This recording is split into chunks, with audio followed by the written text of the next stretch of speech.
राधे राधे प्रिय भक्तों, आज का सत्संग ध्यान पूर्वक पूरा जरूर सुने। घर में सुख शांति समृद्धि के लिए ये खास बातें जरूर ध्यान रखें। आप सभी लोग जो अपने घरों में दीपक जलते हैं, उसकी बाती का पूरा जल जाना या बच जाना क्या संकेत देता है? आपके पूजा, घर, मंदिर और खास अवसरों पर, जैसे कि दीपावली, व्रत और अन्य धार्मिक अनुष्ठानों में दीपक जलाने से जुड़ी है। क्या कभी सोचा होगा या देखा होगा कि जब आप दीपक जलाते हैं तो वो आपके जीवन में कौन से संकेत दे रहा है? क्या आपकी दीपक की बाती पूरी तरह से जल जाती है या वह आध जली रह जाती है? और क्या दीपक की बाती पर फूल बनने का क्या अर्थ क्या होता है? क्या आपको पता है कि पहले से जले हुए दीपक में बाती जलाना आपकी परेशानियों का कारण हो सकता है या नहीं? और कितने समय तक, कितने सालों तक एक ही दीपक का उपयोग करना शुभ माना जाता है या अशुभ? आज हम इन सभी रहस्यों का पर्दाफाश करेंगे और जानेंगे कि दीपक आपके जीवन में खुशहाली या बाधाएं कैसे ला सकता। तो भक्तों, आपको जानकर हैरानी होगी कि आप अपने पूजा घर के मंदिर में दीपक जलाते समय अगर ये गलती करते हैं तो आपको इसका परिणाम जरूर भुगतना ही होगा। दीपक की बाती का पूरा जल जाना और बाकी का बच जाना भी अलग अलग संकेत देता है, जो आपके लिए जानना बहुत जरूरी है। जब हम पूजा करते हैं तो हमारा दीपक कभी कभी अचानक से बुझ जाता है, और कभी कभी ऐसा होता है कि हमारी पूजा होने के बाद हम उस दीपक को भगवान के सामने जलता छोड़ देते हैं, लेकिन कुछ समय के बाद में दीपक खुद बखुदा जली बाती और घी बचा रह जाता है। और कभी कभी तो हमारे दीपक की बाती पूरी जल जाती है और उसमें फूल भी बन जाता है। तो इनके अलग अलग नकारात्मक और सकारात्मक परिणाम होते हैं। तो सबसे पहले ये जानते हैं कि अगर हमारे दीपक में फूल बन रहा है तो इसका क्या मतलब होगा। प्रिय मित्रों, अगर हमारे दीपक की बाती में फूल बन रहा है तो इसका सीधा सा मतलब है कि भगवान ने हमारी प्रार्थना को स्वीकार कर लिया है और वह हमारी पूजा से प्रसन्न है। इसका संकेत वह बाती में बने इस फूल के माध्यम से देते हैं। अगर आपके घर में दिव्य शक्तियां मौजूद हैं और आपके साथ साथ वह भी ईश्वर की पूजा में अपना ध्यान रखती हैं, तो आपकी दीपक की बाती में एक से ज्यादा फूल बनते हैं। और कभी कभी साथ ही किसी भी देवी देवता का रूप भी दिखने लगता है। तो अगर आपके दीपक की बाती में फूल बन रहा है तो आप सच में बहुत भाग्यशाली हैं। इसी के साथ दीपक जलाने के भी कुछ खास नियम आपको जरूर जानने चाहिए। भक्तों, अगर आप पहले से जले हुए दीपक में अपनी बाती रखकर जलाते हैं तो ऐसा करने से दुर्भाग्य आपका पीछा कभी नहीं छोड़ता है। अगर दीपक में पहले से जली हुई बाती की राख या फिर रुई और कालिक है और आपने अपनी बाती इसमें रखकर जला दी, तो ऐसा करने से भगवान आपसे प्रसन्न होने की बजाय नाराज हो जाते हैं और आपको इसके बहुत ही भयानक परिणाम देखने को मिलते हैं। आपके बनते हुए काम बिगड़ने लगते हैं, आपको आपकी तिजोरी का धन खर्च होने लगता है और आपके धन आने के सारे रास्ते भी बंद हो जाते हैं। तो हमेशा ये ध्यान रखें कि जब भी आप दीपक जलाएं, आप हमेशा साफ सुथरे दीपक का ही इस्तेमाल करें। दोस्तों, इसी के साथ कुछ लोगों की आदत होती है कि वह हर थोड़े दिन बाद अपने दीपक को बदल देते हैं। इस पर गुरुजी का कहना है कि आप जिस दीपक से पूजा करते हैं उसे कभी मत बदलिए, आप उस दीपक को सिद्ध हो जाने दीजिए। जब कोई दीपक रोजाना भगवान के सामने जलता है तो वह दीपक समय के साथ सिद्ध हो जाता है। भगवान की सकारात्मक ऊर्जा उस दीपक में आ जाती है और जब भी आप वह दीपक जलाते हैं तो आपका तन और मन दोनों पवित्र हो जाते हैं। तो आप हर रोज उस दीपक को साफ कीजिए, फिर उसमें बाती रखकर जलाएं। आप जितनी बार भी दीपक जलाएं उतनी बार उस दीपक को साफ करके बार बार उसी दीपक में बाती जलाएं। लेकिन अगर आप गलती से भी उस दीपक को बदलते हैं तो आपकी तरक्की में रुकावट आ सकती है। इसलिए आप अपने दीपक को कभी भी मत बदलना।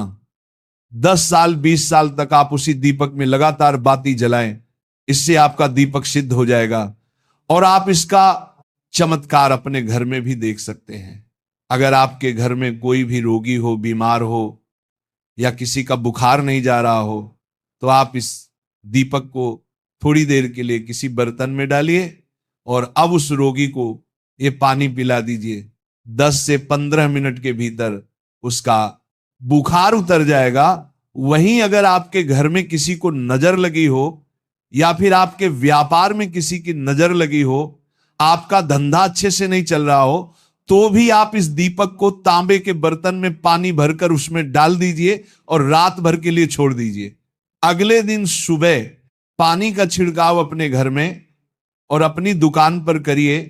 ऐसा करने से आपको साफ साफ परिणाम दिखाई देंगे, क्योंकि जब हम लगातार एक ही वस्तु का प्रयोग अपनी पूजा में करते हैं तो वह वस्तु शुद्ध हो जाती है। भगवान की जो ऊर्जा होती है वह उस वस्तु में समा जाती है। तो कभी भी अपने मंदिर के दीपक को बदलने की गलती ना करें। दोस्तों, अगर आपके मंदिर का दीपक टूट जाता है या फिर खराब हो जाता है या खंड हो जाता है, तभी आप उस दीपक को बदल सकते हैं। लेकिन फिर भी आप उस दीपक को ना फेंक, बल्कि इसे अपने घर में संभाल कर रखें, क्योंकि ये भगवान की सकारात्मक ऊर्जा का भंडार होता है।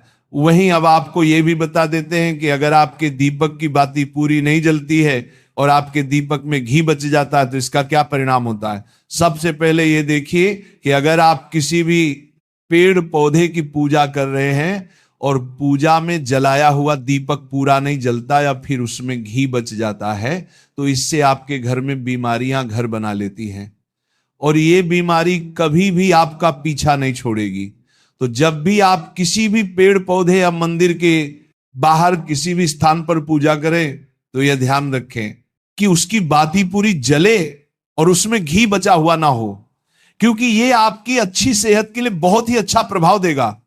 वहीं अगर आपके घर के मंदिर में दीपक की बाती पूरी नहीं जलती और पूजा करते समय दीपक बार बार बुझ जाता है, तो जरूर आपके घर में नकारात्मक ऊर्जा का वास है और ये आपकी पूजा में विघ्न डालने का काम करती है। दोस्तों, हमारे घर में अगर कोई बुरी शक्ति होती है या फिर कोई ऐसी ऊर्जा होती जो ये नहीं चाहती कि आपके घर में भगवान की कृपा हो और सकारात्मक ऊर्जा हो, तो ये आपकी पूजा सफल नहीं होने देती, क्योंकि भक्तों, एक वातावरण में एक ही तरह की ऊर्जा रह सकती है, या तो सकारात्मक या नकारात्मक। जो बुरी शक्तियां होती हैं वह ये कभी भी नहीं चाहती कि आपके घर में देवी देवताओं की कृपा हो। अगर आपके घर में भगवान ने अपनी कृपा की तो उन बुरी शक्तियों और ऊर्जा का प्रभाव खत्म हो जाएगा। इसलिए ये शक्तियां चाहती हैं कि आपकी पूजा में रुकावटें आए।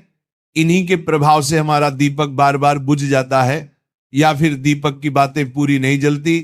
इस सब से बचने के लिए आपको सच्चे मन से भगवान का स्मरण करना चाहिए। जब भी आप दीपक जलाएं, भगवान से प्रार्थना करें कि आपके आसपास जितनी भी नकारात्मक ऊर्जा हो वो आपसे दूर रहे और भगवान की कृपा आप पर बनी रहे। ऐसी शक्तियों से बचने के लिए जब भी आप दीपक जलाएं, गंगा जल से एक गोल घेरा बना लें और उस घेरे में दीपक को रखें, क्योंकि दोस्तों, गंगा जल को बहुत ही पवित्र माना गया है और महादेव का वरदान भी गंगा जल को प्राप्त है।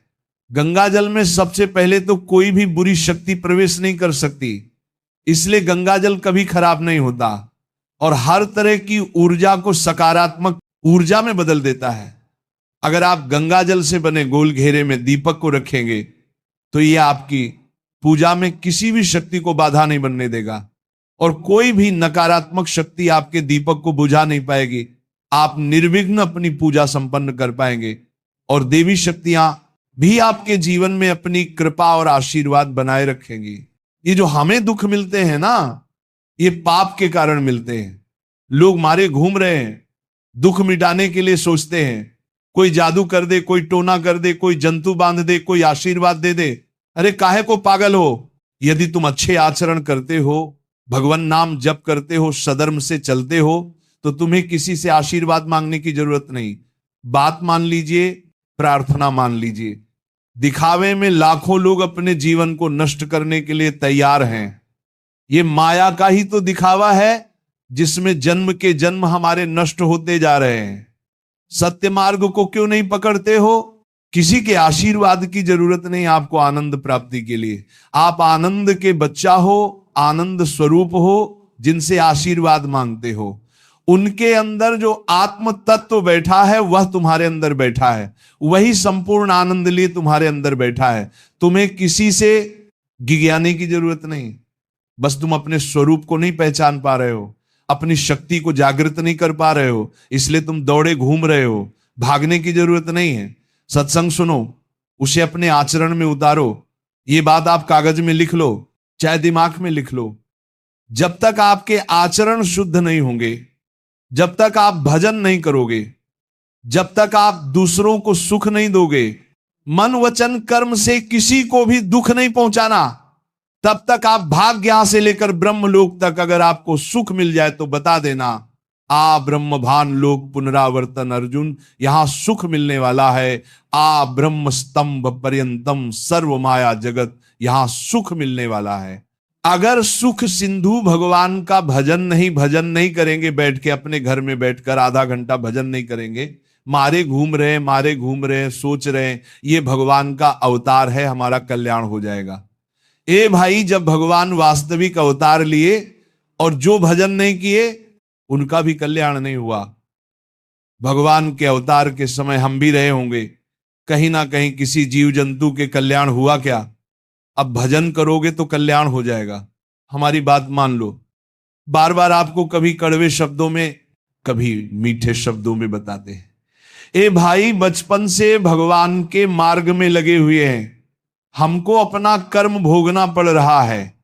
जो शरीर रचना के समय रचा गया था, वो सुखद या दुखद कर्म भोगना पड़।